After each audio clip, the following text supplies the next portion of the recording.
special Facebook Live this morning with my friends and my husband. So this is a first for pretty much all of us on here. I have put them in the awkward hot seat this morning, and we are talking about a subject that more than near and dear to my heart. It is actually a big part of my life. We are talking about depression. I promise you it's not going to be one of those, really dark and, kind of, I wish I wasn't listening to this kind of shows. I want to kind of really put a face to what depression looks like, and how my friends and family, what it was like for them as they watch me kind of on this journey. So with that, I'm going to introduce everybody really quickly. So I'm going to start with Celeste Quraishy. Celeste and I have been friends for at least 20 years now, huh? Time has flown. Time has flown. She hasn't aged a bit. She looks exactly the same as she's been a true blue friend all these years. So I am happy to have her on the show. I am happy to be here. Thanks, Celeste. And I've got my really close friend, like a sister, Amy, who has been in my life the longest of everybody on this Zoom. We met back in graduate school, and we just literally hit it off pretty much from the beginning. And day one, literally day one, the day I stepped on the campus, I met Amy, and from that point on, we have been like sisters. So, Ames, thanks for agreeing to come on the show and talk about, fun stuff, depression, nothing big. I'm sure you'll find a way to pay me back later. Listen, these guys on this call, they literally know where the bodies are buried. So I got to tread lightly, just to make sure we stay on I stay on on their good side. And last but not least is the love of my life partner and husband and baby daddy of our 5 kids, Najah Drakes. Hey, honey. Hey, babe. Hey. Y'all, we're not in the same room, so I can't even coach him on his answers. So just know he's in the hot seat too. So bear with us. But anyway, I want to jump right into our conversation today, and I want to just kind of share why I thought it was so important to have this conversation with you guys. I wanted to do it I've been wanting to do it for a really long time, but I hadn't because I don't know, it seemed like I didn't stay well long enough. I wanted to be able to talk about it when I wasn't depressed. The conversation would be very different if at this moment I was having a bout of depression. So even though I knew I wanted to do it, the timing just never seemed right because I was in the battle. I was still in the trenches. So, but this last week when I read about Jazz Waters, who was a writer on This Is Us, which is one of my husband and my favorite shows, she committed suicide last week. And I had been struggling in my mind because I knew I wanted to do the show when. And I think I had mentioned to you before this, Amy, that I wanted to do the show. Yeah, years ago. Yeah, so once I saw that, I was like, all right, Lord, I think this is a good time to, just put it out there and, let people see what it's like. So with that being said, I'm going to jump into a little bit of what it was like for me. I've shared pretty openly about what it's been for me, but I really wanted to give people insight, what it's like for your friends and family, and how, as a friend and a family member of someone who is suffering with mental illness, how you can really support them. Because a lot of times I've had people reach out to me and they're just like, oh my gosh, my daughter or my friend or whomever I think they're suffering from depression, what should I do? And honestly, for me, I don't necessarily have the answers, because the lens through which I see depression is very different from the lens that you guys on the other side see it. So maybe I'll start with you, Amy. Just like, how did you know, especially, I didn't mention that you and I live like, I don't know, 12 hours. 1,000 miles apart. 1,000 miles away from each other. So you don't get to like lay eyes on me regularly, but yet and still, you can still kind of sense when something's going on. Like, how do you know things are kind of, maybe out of kilter?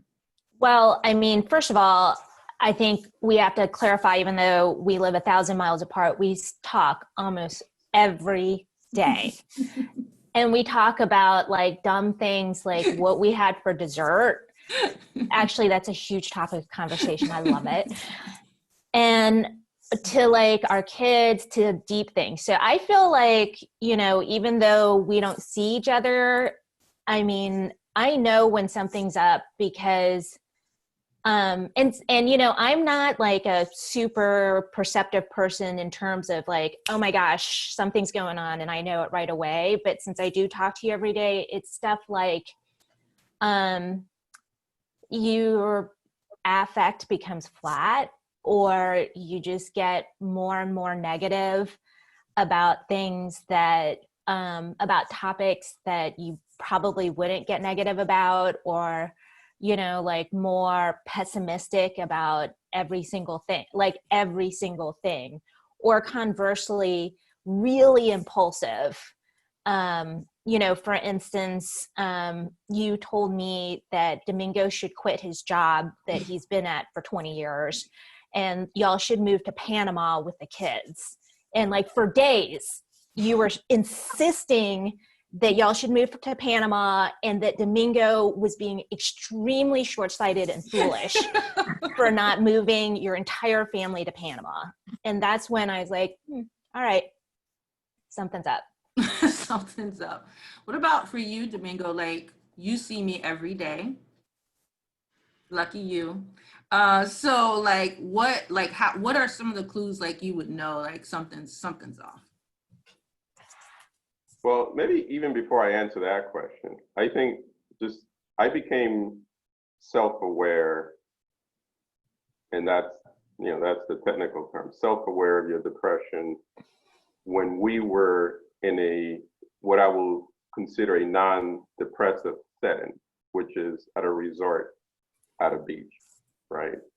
Obviously when we had the twins back in 2003, you had a bout with depression, but that to me was, I could rationalize that. I could say, you had twins, you were spending, most of your time taking care of the twins.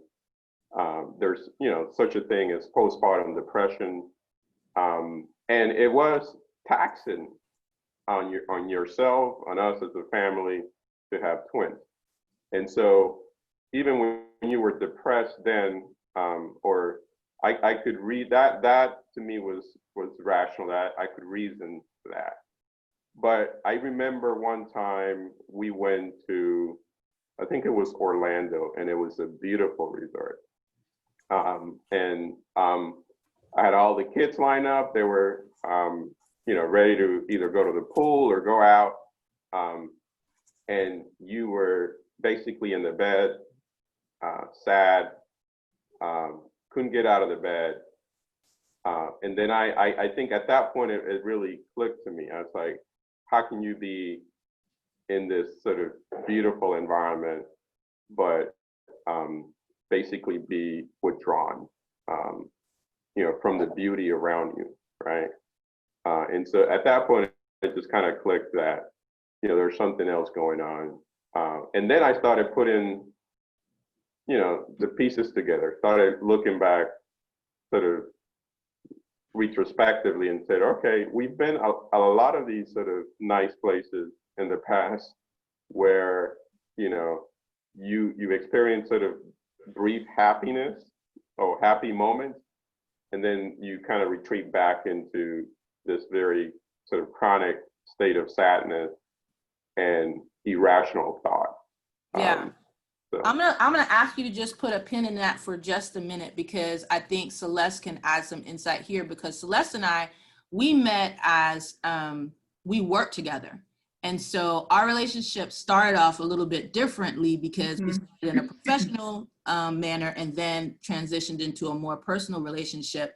And during this time that Domingo's talking about, I probably was working with Celeste. Celeste, did you have any idea this was going on? No. So, and I think the difference too is once you have the twins, we weren't together every day in the office. And at that point, we started to work more from home, but together. And so, and then we didn't talk every day after that either. So even when we were working together, it would come across more so like, I'm having a bad day. Well, everybody has a bad day. So it was just an off day for me. So I don't have the same perspective as Amy because I don't talk to you every day. Yeah. I don't have the same perspective as Domingo because I don't see you every day. Yeah. And so for me, it just comes across as, oh, she's having a bad day. I can hear it in your voice if your voice is really heavy. That now that I know it was depression, I can tell from the sound of your voice because it's usually very, very heavy and dull, whereas normally it's really high and excitable. Yeah. So I think that's for the me, it thing just that comes like a across lot as of bad times. day. Yeah, I think a lot of times people get confused, right? Because I mean, I'm pretty bubbly gal. I like to have fun. I like to crack a joke or two. And so Right. for people who aren't interacting with me on a regular basis, you know, when I revealed that I was suffering from it, they were like, no. Even some of my closest friends were like, what? Like, I think they couldn't understand, like, how can the girl who's like the life, you know, life of the party, like I like to have fun. I have a pretty upbeat personality. How can she be the one who is suffering from depression? And so I want to just kind of touch a little bit on something that each one of you said. Like, Amy, you were talking about like my personality becomes more flat. I get more impulsive, negative in terms of everything is sort of pessimistic, fatalistic, if you will. For Domingo, it's like I get withdrawn. Do you want to talk about how angry I can get? Is that sometimes a clue for you? Domingo, Amy, Celeste? Celeste hadn't seen me angry. I mean, I think like when you get angry and you're depressed, it's hard to talk you off the cliff. You're just mad. And then like you just stay mad even kind of long after, you know, when you normally you're like, oh, I was mad, but then now I'm not mad. You know, like it's just sustained and it has like a texture to it that's different too. You used to tell me you can tell because I have sort of an edge in my voice. 100%. Yeah. Mm-hmm. And like nothing that I say makes sense to you. Yeah, you know, I think that's the thing that a lot of people don't understand is that when you're depressed, you are irrational. Like, so a lot of times people are trying to give you rational options like, okay, well, you know, they're trying to rationalize their way through it, not understanding that the state that you're currently in is not rational. The dots are not connecting. If this, then this. In your mind, like in my mind, let me talk personally, in my mind, I really believe what I'm saying, even though it doesn't make sense. So I think that it's important for people to understand that trying to be rational with someone who is in a irrational state is, you got to look at it like completely different. Like for you, Domingo, like when you know that I'm like in this irrational state, like how are you trying to like get me to transition from that irrational state to more of a rational one? Well, I mean, I think at least the way I would experience your depression would be basically you were in my view, in a world of false narratives. So meaning Right. that your outlook of yourself, your outlook of the world was built on something that in my mind wasn't true, right? And so you, as Emmy said, you were very fatalistic, very pessimistic about your life, the issue that you were experiencing that might have triggered your bout of depression at that moment. And so so what I would at least attempt to do is to try to combat that with truthfulness. So I would come back to you and try to at least reason with you about, well, what you're saying is really not true. You know, I would try to give you examples of why it's not true. I will try to maybe present the opposite view of what you were experiencing and what you were feeling, and just give you sort of a positive outlook on things, positive outlook on life. I think one thing that I know about your depression, and maybe this is in general, is that once you get set in on your negative thoughts, it's almost impossible to reason with you. But it doesn't mean that as an individual that I should stop providing hope. And so now, but like, you know what, then I hear it on the other end as like, you know, like, why can't Domingo like see my view? Everything's terrible. The world's on fire. He's all about logic and I'm about emotions and like action. So like, I feel like hearing what you're saying, Domingo, I'm seeing a mirror of it. And I'm saying the same thing in a different way, but nothing works. You know, like, I'm like, well, you know, maybe Domingo's right. And she's like, are you on my side or are you on his side?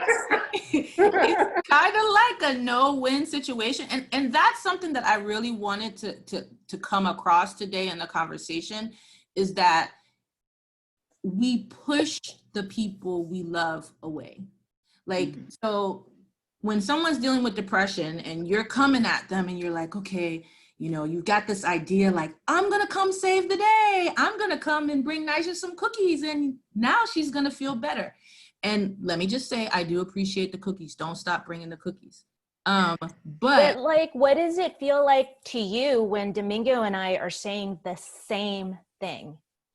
The same thing in two different people who do not talk to each other. That's a great question, Ames, because all right, so one of the things I had to learn to do over time, I had to get out of denial. Like, I had to accept, like, Naj, depression is a real thing, and it's not something that you can play around with. Like, so I made a decision that I was going to expose it.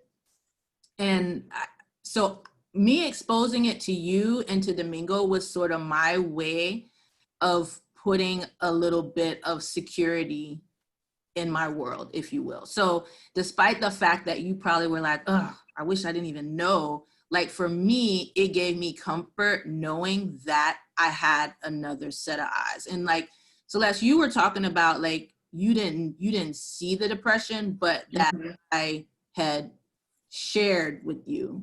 Right. So for me, it's like when you weren't in the depressive state, you felt comfortable enough to say, this is what I've been going through. And I've been, you know, in the bed for the past 30 days or however long it was. And I literally couldn't get out of bed. So you were starting to open up more about what depression was for you.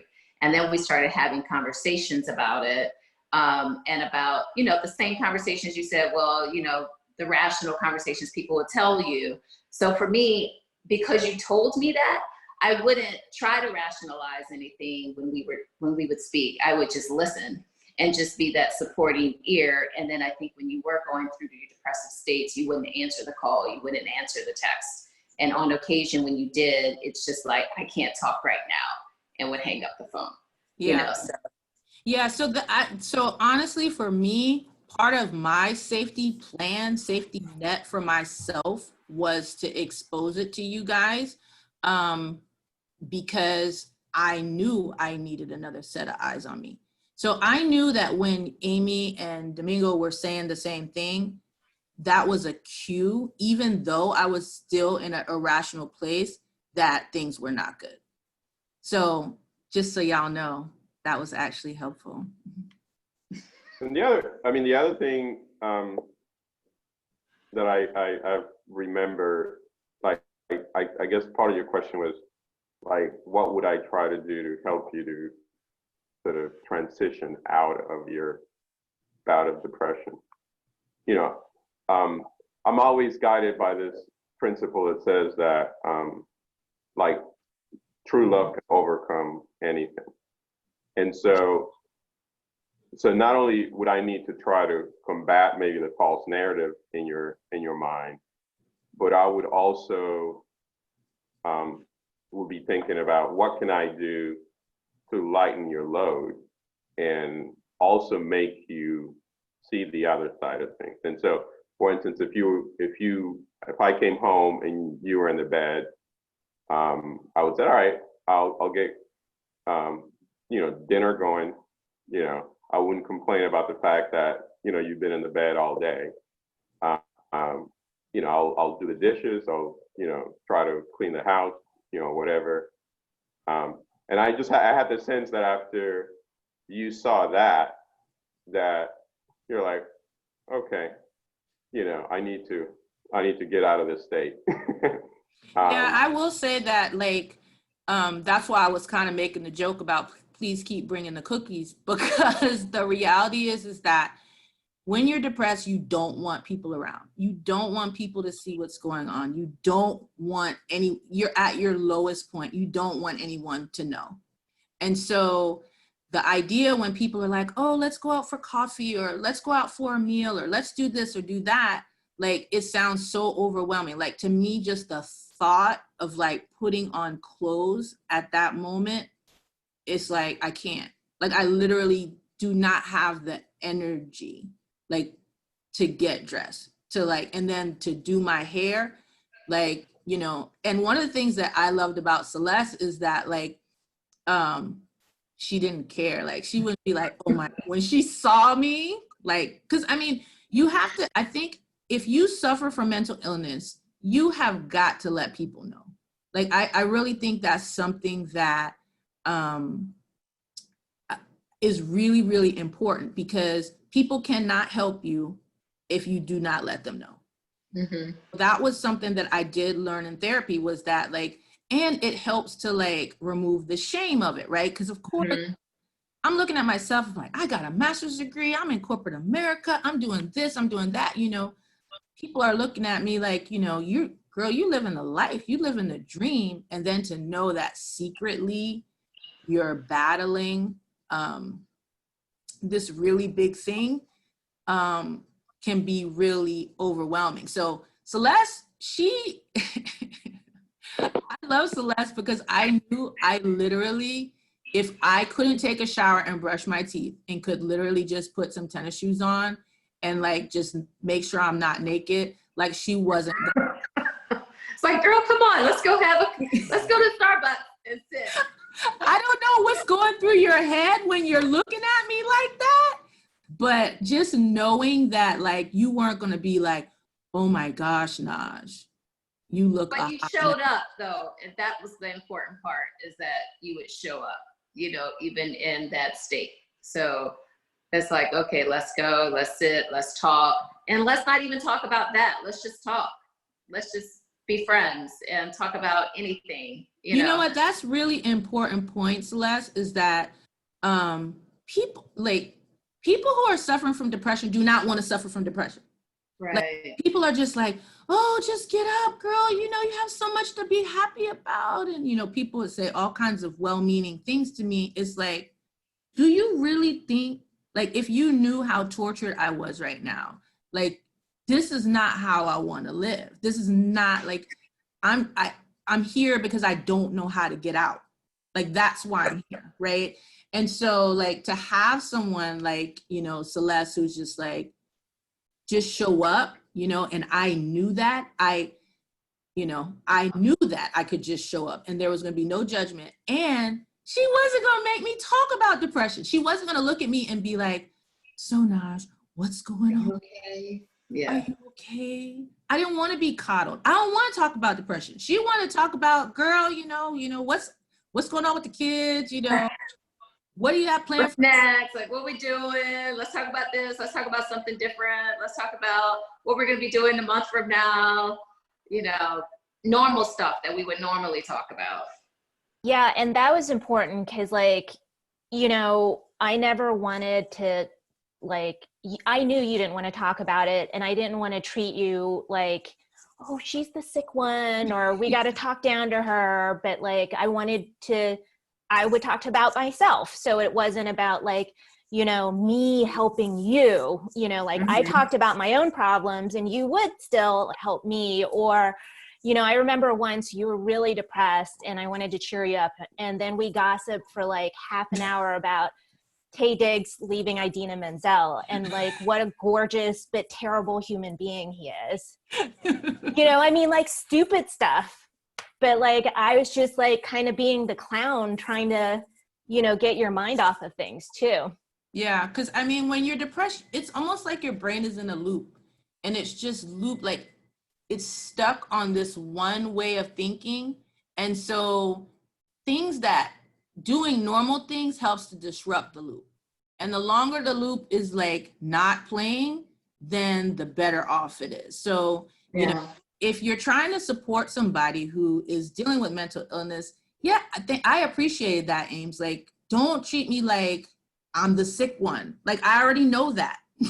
That's obvious, let's just have a normal conversation. And even to Amy's point, I did feel I did feel like I was bringing value to our relationship during those times, because you did let me offer you advice on things even when I was at my worst. So yeah, I was going to say that, Najah, because actually we've had a lot of conversations, which I'm sure you were not feeling your best, but even in those conversations, you were still helpful to me, because our relationship is accountability to each other. So even when you were suffering, you were still holding me accountable for the things that I was doing in my own life. So it's not like you crawl underneath the couch and never come out. And I'm sure you have those moments, but I think it's important for people to know, even during depression, they can still come across as a very helpful type of person while they're still suffering themselves. Yeah, I think people often are pretty surprised. They're how are you working? If you're depressed, Yeah. Is that impacting your work or, that sort of thing? For me, working was kind of a relief, right? Because when I was at work, my mind can't stay focused and stuck on the depression. So, and having success in the office and doing well, what you'll find, a lot of people who suffer from depression, they're workaholics and they're overachievers. Mm-hmm.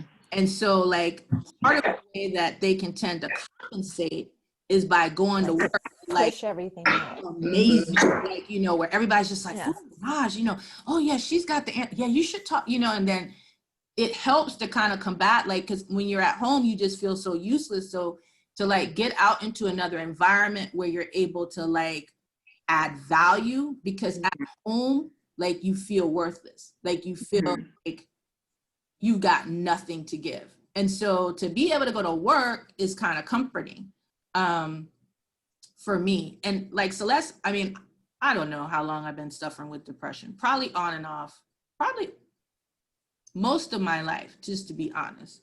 I think that what people sometimes also don't understand is that there's a spectrum to depression. And I'm sure people can talk more about this too. It's yes, there are times where I can't get out of the bed. When we're at the I can't get out of the bed stage, that's the worst. That's the bottom. Yeah. That's the bottom.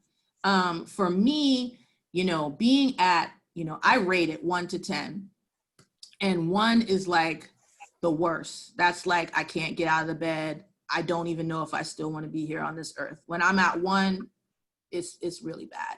I can't hide it. 1, I can't hide. So if you see me out in public and something is off, know that it's really bad, because mostly I can operate in 6 through 10, and you if you don't know me, would never know. I can go to church, I can have a good time, I can jump in the pool, I can do whatever, and you would never know that I'm still really only maybe a 5 or 6. So understand that just because someone, and Domingo, you and I were talking a little bit about this last night, about what were you calling the peaks and the valleys? I don't remember exactly what you were trying to describe. Valleys, your peaks become short-lived and your valleys become extended. In that, and I think that's the pattern that I've sort of been able to assess, that, your experiences of sort of happiness, become very short-lived. It's almost like being in the middle of an ocean, in deep waters, and you come up for air every once in a while, and it feels like, oh man, I'm breathing, but then, that's just short-lived. Soon after that, another wave hits you and you're back to where you were. Yeah, I mean, that is how it felt too, and it was very frustrating, right? Because every time that I would have moments of feeling happiness and joy, I wanted them to stay. But in the back of my mind, I never knew how long they'd be here for. And it's really kind of a very scary thing, right? Because everybody wants to be happy. Everybody wants to experience joy. And for me, it just felt so elusive. It would be like, I'd have moments, we go out, but as soon as I got back home, Domingo will tell you, I'm straight in the bed. I'm not moving the rest of the day. I'm not cooking. I'm just like, okay. It would take so much out of me just to keep the lie going that I'm not doing well. I didn't want people to know that, I wasn't doing well. So that took a lot of energy. And then, I don't know, you're just exhausted by the time it's over. By the time you get back home, you're just like, thank God the bed is here and I can just retreat again. And until the next time.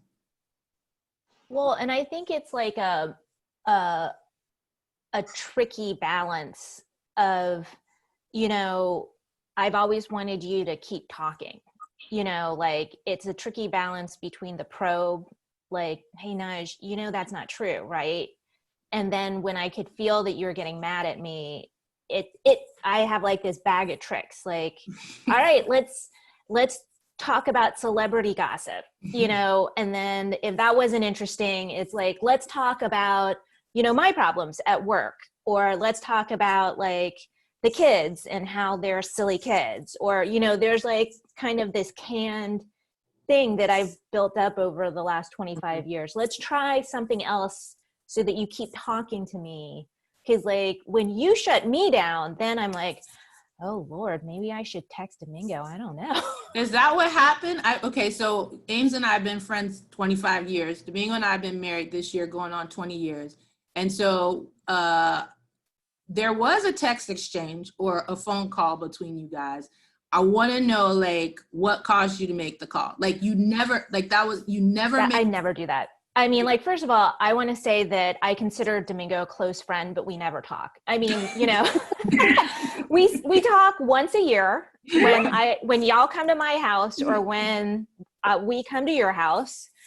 And I'm always happy to see him. And, I feel open to him, but we never talk.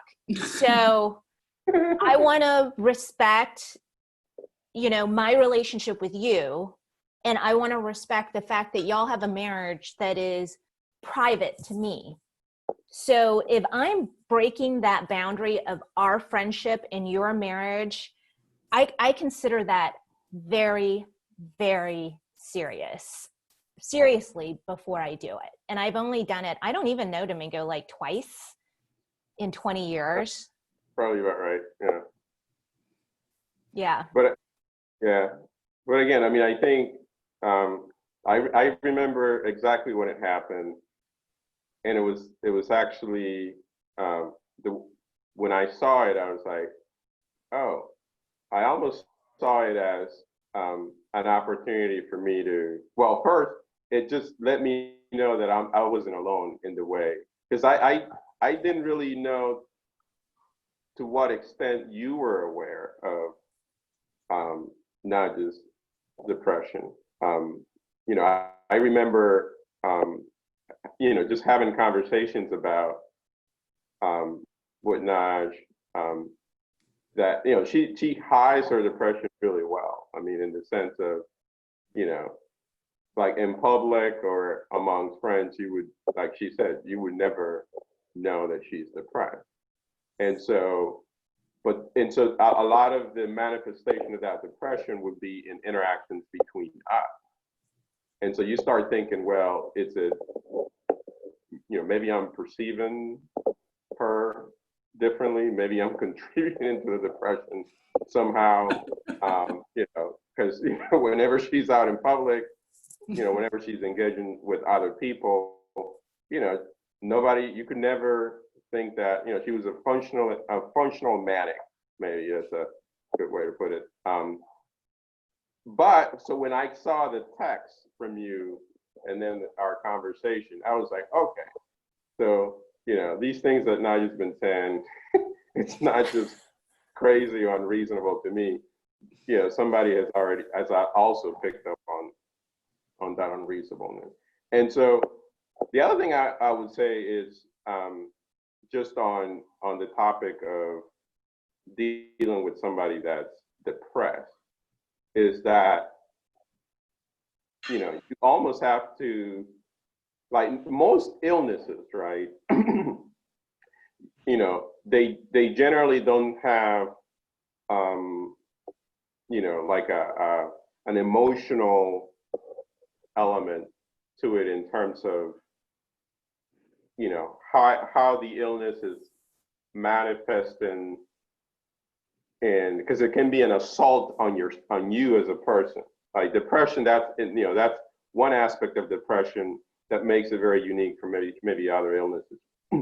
When you're close and personal to it, as you know, me and Amy have been, you know, you are being questioned and challenged and sometimes verbally assaulted,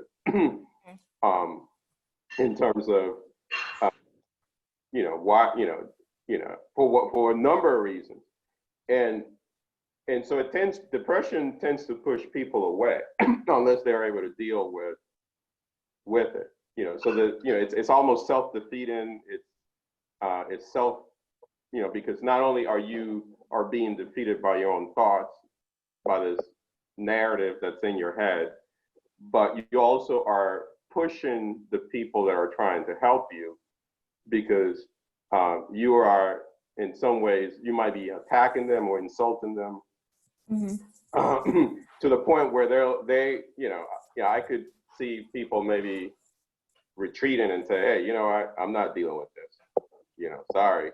Yeah, I know. I made it so No, hard. so here's my final point on that. So I remember, and I don't know when this also clicked for me, that in order for me to deal with Najah's depression, you know, I had to kind of just identify that, okay, she's having a bout of depression.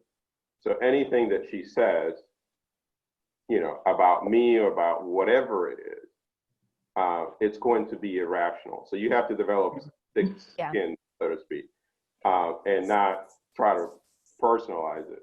Like your conversation with the person, you almost have to forget that you exist in a sense.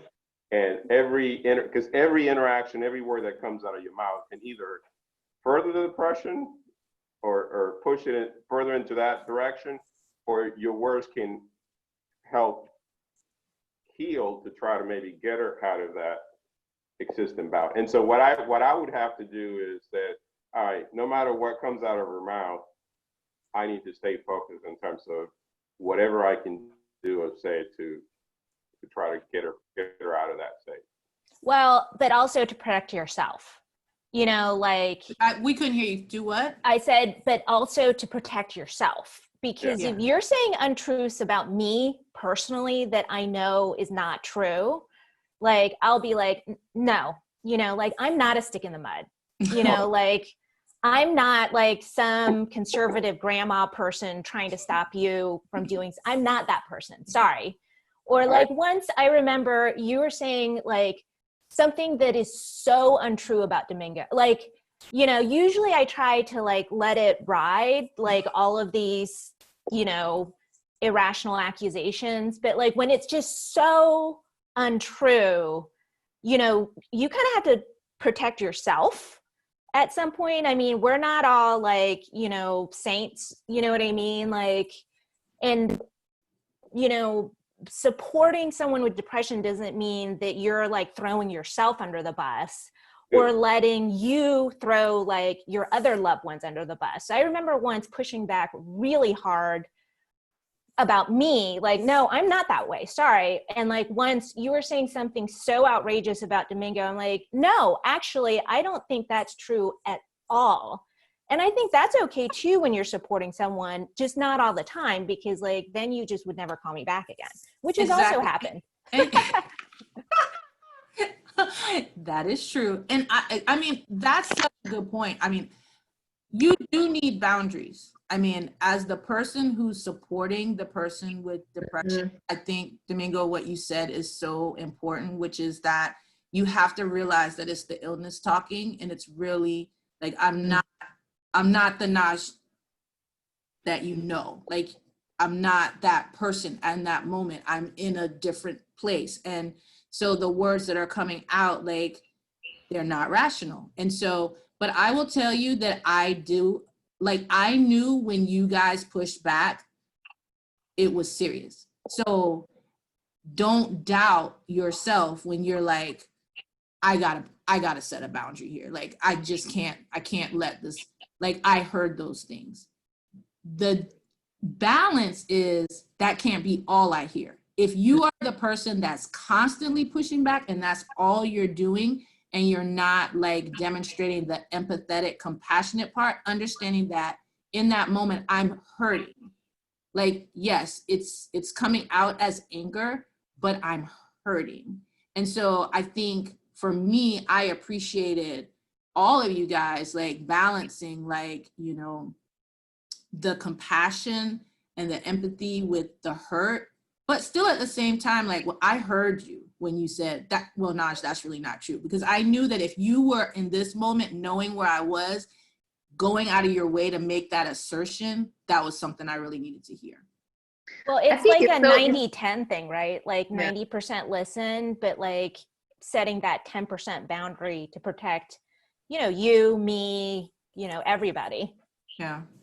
I think it's interesting how there's different levels of relationship and closeness, because obviously you attack the people that you see every day, talk to every day, are closer to every day, but then, you know, you allow the other people in, but on a very different levels, because you've never attacked me. I know that I've been a support to you, and I know that we've even talked about, you know, Najah, you know, it says something about Domingo's commitment and love for you and your relationship, that he's able to work with you through this. I mean, we've had that conversation. But because there are different levels of it, which I think is actually kind of important for a person who is dealing with depression to have those different levels, because, you know, you come to different people in a different way, and then you're able to receive things differently from different people as well, when you're not so close to it. Yeah, I will tell you that, like, the way Amy's kind of said she had a bag of tricks, I mean, I have an arsenal too. And so I know, like, I have enough awareness oftentimes to know what I kind of need.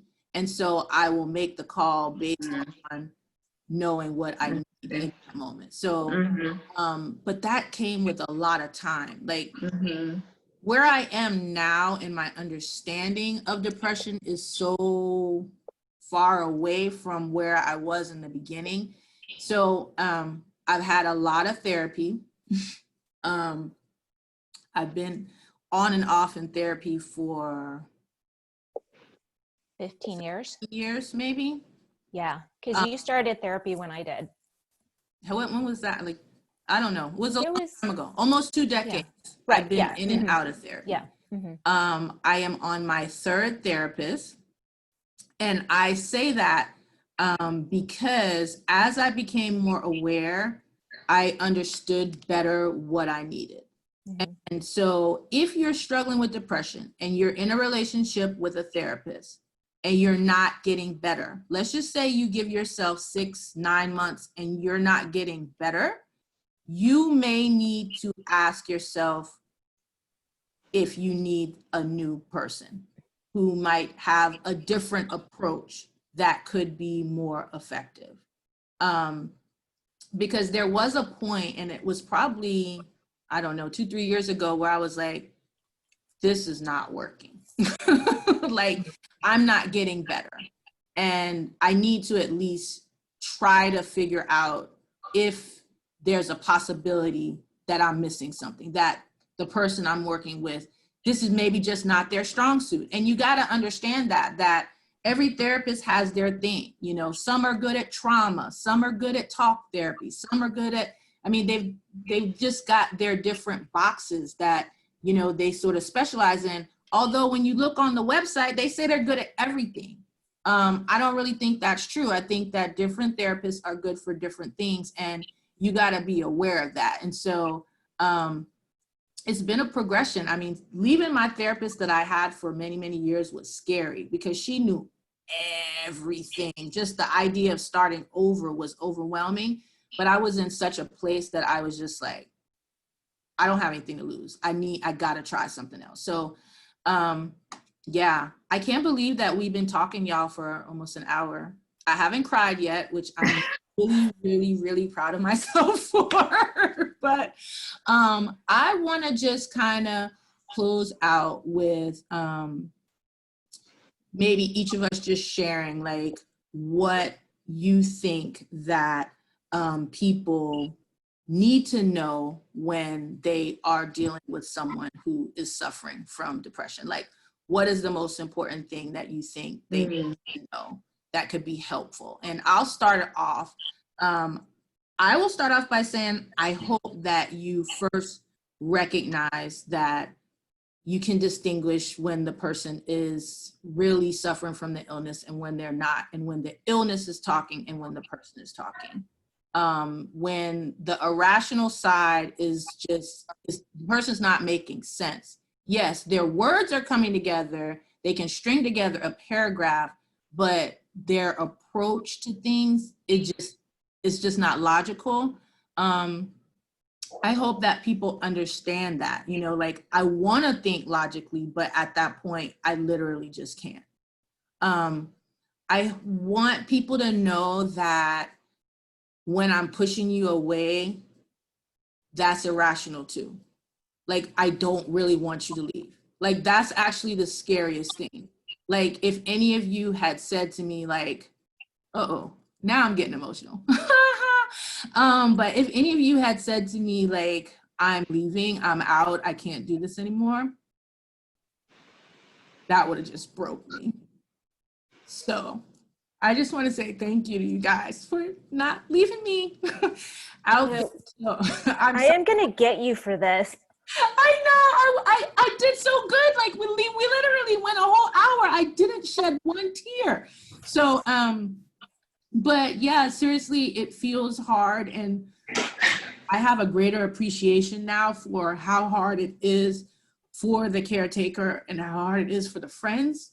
And so when they're telling you, no, I don't want to go out, no, I don't want to see you, no, I don't want to talk to you, they really do. So that's something I want people to kind of know. All right, I'm passing. Whoever wants to go next. I'm kind of a mess now. Well, I'll take the next one because I just feel like for me, it's important for people to understand and know that depression doesn't look like what it looks like on TV. It's not that. So it could be something very, very subtle. or it can be something traumatic. So for the people who are closest to the person, they see the whole spectrum. Whereas, you know, if you have a good friend or relative or whatever, and you don't see them every day, and you don't talk to them every day, it looks different. And it could just look like a bad day. But if you know, and you have to allow that person to come to you as they are and be supportive so that they feel comfortable enough to say, I'm hurting, I need help, or I'm not well. So just offering the support without judgment, I think is important. Super important. Thanks, Celeste. Mm-hmm. I guess what I'd like to say is that if people think that someone really close to you is depressed, they probably are. And I personally have like prayed so many times for the right thing, because it's a balancing act when you have a loved one with depression, you know. And you know, I personally think that you can't do it yourself, and whether it's with God or with a therapist, both are okay, and you can say both to your loved one, you know. And I've said to Najah so many times, I'm like, hey, I'm about to say something, but I've prayed a lot about it before I've said this to you. And then usually the next words are, I think you need to see your therapist. And I think at the end of the day, if you're supporting someone with depression, know that you can't do it yourself sometimes either. And that, you know, you need help yourself and be brave enough to tell them that, like, you know, I think you need to see a therapist, and that's okay, because I need you to get your help so that, you know, you can get better for yourself and the world, because I love you. Mm-hmm. And I think it's a big leap of faith to tell someone that, because no one really wants to hear that. But like, I felt like that was the ultimate thing I could do in love, is to say, I hear you, but I can't help you anymore. You need to see a therapist. All right, Domingo. What you want people to know?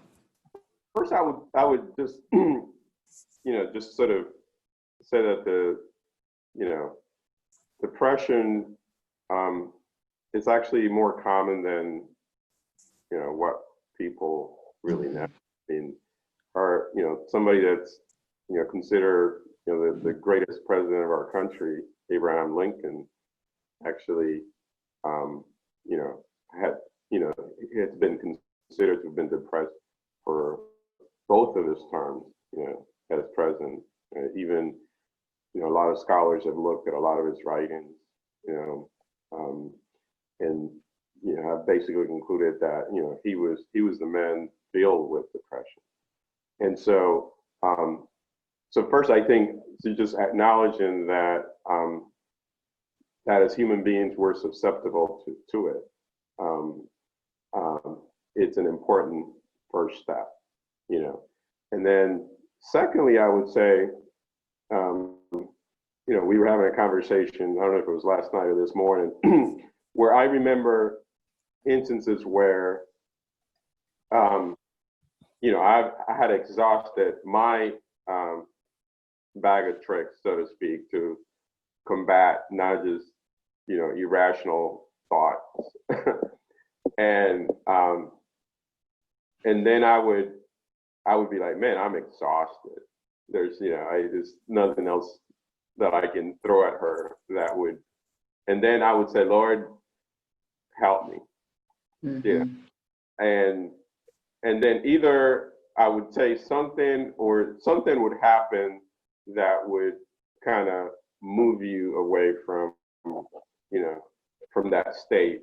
And so what I've concluded is that, hey, first of all, there's nothing that is so big that God cannot heal, or if you call on him that he cannot help. But then secondly, I would also say on the therapy point is that because I think a lot of people, especially a lot of Christians, are, kind of look at therapy as something that's, kind of beneath them, so to speak. I've actually been to a lot of your therapy sessions, and I find them really insightful. I mean, I think anytime you have human interaction with somebody who has a lot of experience on how the mind and just how human interaction works, it's always healthy, especially if you're dealing with the right person. So I would just demystify the idea that therapy is not good. In fact, I would say that good therapy is really helpful. The more you can expand your network and your own resources by getting help, I think that's a great thing. It actually helped me, as somebody who was facing it every day or experiencing it every day, to sit in some of the therapy sessions, because it created a sense of empathy with where I was, and so I would encourage people that might be on the receiving end to not be afraid to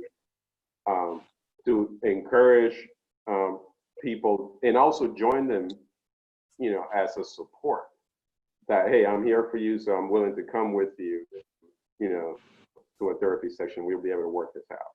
So All right, I'm trying to figure out how after that I'm supposed to close out with like a straight for real though.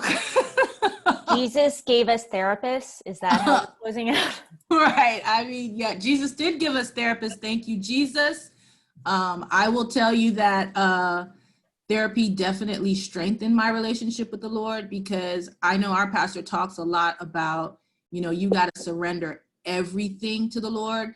And if you are struggling with depression, like, you don't even know what you need to surrender. And therapy really helped me see a lot of the areas I needed to surrender. And when I did that, my relationship with the Lord got even better. So, yeah. So thanks so much, everybody, for like giving your feedback and pushing through the fear of, oh my goodness, what is this going to be? Because I didn't even really know. I just knew that like my heart just has always felt very strongly that doing a show like this was important, that there was so much that people don't know and don't understand. And if you, like to Domingo's point, 1 in 5 people are suffering with some form of mental illness. And so if you know at least 5 people, one of them is struggling. And so most of us know at least 10 or 20. That means you're up to, between 1 and 4 people that are struggling with some sort of mental illness. And so it's not something to just, be like, oh, it'll just go away. It's not something to be afraid of either, because really the lifeline for that person, you guys have been my lifeline. And whether it's bringing me back to Jesus, bringing me back to therapy, bringing me back to life, bringing me back to joy, bringing me back to moments of clarity, you all have done that for me. And so I wanted to tell you guys, thank you so much. Now that I'm in a much clearer place, I have even more appreciation for my friends and my family for just toughing it out, because the part that people don't know is how hard it is to love somebody who is struggling. It is not just staying in the bed. It can be very ugly and very mean. And, but ironically, it's when people need you the most. So if you are struggling with depression, I would recommend, let somebody know. Find somebody that is safe, that you can talk to, and just let them know, because the biggest part of the battle is shining a light and bringing that illness out of the darkness into the light, so that the shame can be removed and you can deal with truth as opposed to a lie, and to have more truthful and honest relationships with your friends and family.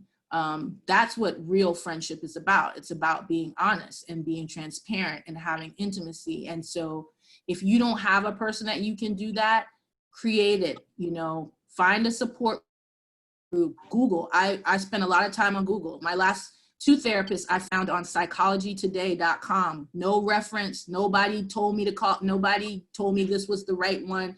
Amy actually sat on the phone with me while I Googled to find somebody on psychologytoday.com. So I believe that when you pray to the Lord and you ask for help, he will lead you to the right person. It could be somebody, and the person doesn't have to look like what you think they're going to look like. God is there with you and he wants you to be well. And so he's surrounding you with people and resources so you can get better. Take advantage of them, pull the lifeline, shine the light on it, and get help. And I will tell you, these people know me the closest. I have been well for a while now. So it is possible to be well. It is possible to be well with support, with therapy, sometimes with medication. You know, God gave us access to resources so that we can be well. And of course, a lot of prayer. So again, thank you everybody so much. And I hope that those of you who are listening today found this useful. And I pray that the grace that God has extended to me will not be in vain and that you will use this information to be well. All right. So thanks so much. And I hope you guys have a great day. Bye, everybody. Thank you.